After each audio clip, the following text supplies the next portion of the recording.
Hanya sejauh mana kita ingin melaksanakan tuntutan ini. Satunya yang ditanya kat situ ialah ubudiyah, dan kemudiannya khalifah, kemudiannya memimpin manusia kepada kebenaran, dan kemudiannya so itulah. Okey, so majoritinya menggambarkan semua-semua ni adalah something yang tersemat di hati lah. Kemudiannya ada tak yang jawab ke sini? Belum ada. Apa yang menyebabkan perasaan sebegitu? Memang belum ada yang jawab. Semua tak tahu kenapa ada perasaan macam tu.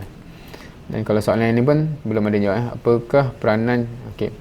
So boleh teruskan menjawab, dan anda tak tunggulah kalau takut nak jawab depan Allah. Masya-Allah. Okey. So ada yang motivasinya adalah kerisauan. Kalau aku balik jumpa Allah nanti nak jawab apa macam mana kan? Ada yang keinginan yang kuat namun iman yang lemah. Interesting. Keinginan yang kuat, iman yang lemah. Ingin bertemu dengan Allah dalam keadaan yang tenang. Nafsul mutmainnah lah ni kan. Ya ayyatuhal nafsul mutmainnah irji'i ila rabbika radiyatan mardiyah. So itu ada yang bercita-cita sebegitu. Ni soalan. Apa kayu ukur yang menunjukkan tindakan kita selari dengan tujuan dakwah, tujuan sebenar dakwah? Soalan yang menarik.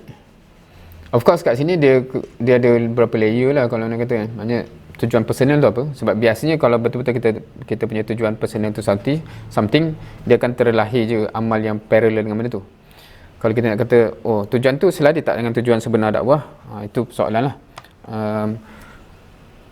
Dia macam ni ada orang yang tujuan dia tu masih kecil berbanding tujuan dakwah yang sebenar, tapi at least walaupun tujuan dia kecil, amal dia dah match tujuan tu.